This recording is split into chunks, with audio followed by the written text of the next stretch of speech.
les meilleurs personnages que j'ai droppés sur One Piece Bounty Rush cette année 2023. Donc clairement, Joz est le premier personnage de ma box à être la plus meilleure de cette année 2023. On va continuer avec tout simplement un autre personnage. Cet autre personnage qui est autre que Trebol, un des BF les plus relous du jeu. Bon, c'est pas non plus un des meilleurs, mais quand même, il est capable de faire des choses. Et en vrai de vrai, bon, je le sous-estime vraiment parce qu'il a pas de flow. Le prochain personnage que j'ai eu après en second personnage, en troisième personnage assez intéressant, est Ulti. Ulti qui est vraiment incroyablement puissante et forte. Franchement, dès que je l'aurai niveau 80, je vais la tester en combat de ligue très certainement. En plus, je kiffe Ulti dans soi-même en vrai. Et franchement, le personnage, vraiment, il fait des dingueries. Puis juste après, on a drop Brook Onigashima, la multi d'après. Donc c'était clairement assez cool. Je crois que j'ai presque tous les Brook du jeu d'ailleurs, je crois. Donc c'est pour ça aussi qu'il est venu. Mais aussi qui est un très très bon défenseur à notre époque. Et franchement, je pense qu'il fait top 20 BF du jeu. Là, on va rentrer dans le vif du sujet clairement parce que là, on a notre tout premier SBF du compte. Alors, je vous rappelle, je viens de commencer ce compte cette année. Ça fait que 6 mois et demi que je joue au jeu. Alors, pas complètement tout le temps, mais vous avez compris que je me connecte au moins une fois sur deux.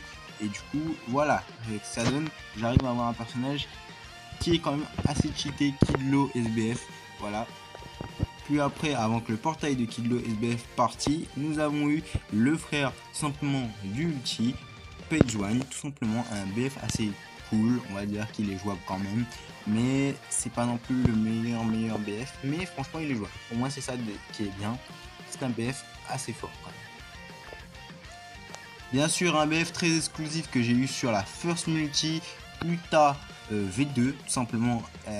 En fait le problème c'est vraiment le fait que le Gear 5 pardon, soit vert, sinon elle serait très jouable. Clairement une méta bleue elle revient d'aplomb. Malheureusement il manque un truc à ce personnage et je ne sais pas quoi. Nous allons terminer sur la sortie d'un personnage qui a clairement marqué le jeu, qui va aussi clairement marquer l'ère de l'anime, du manga, et aussi qui est juste trop fort. Luffy Gear 5 que j'ai droppé sur la première multi du second cycle.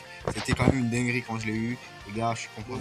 C'est un BF assez jouable aussi comme Page One en fait, tout simplement. Il date un peu, mais clairement sur le meilleur équilibrage, le perso revient.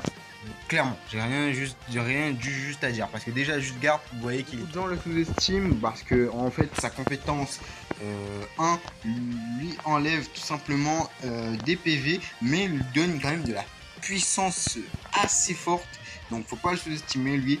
Ozzy Jones, un BF qui est redoutable dans une méta, qui peut être facilement déroutable. Neptune, quatrième meilleur défenseur vert du jeu, après le Garfai, Zephyr et tout simplement Trebol.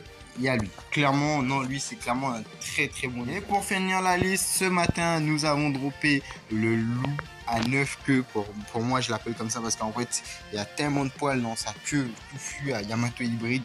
C'est une dinguerie. Clairement, troisième SBS du compte avec le Gear 5 et tout simplement Kilo. C'est une dinguerie. Je la voulais. Et bah, clairement, on l'a vu d'ailleurs. Si, bah voilà, quoi. C'est une dinguerie.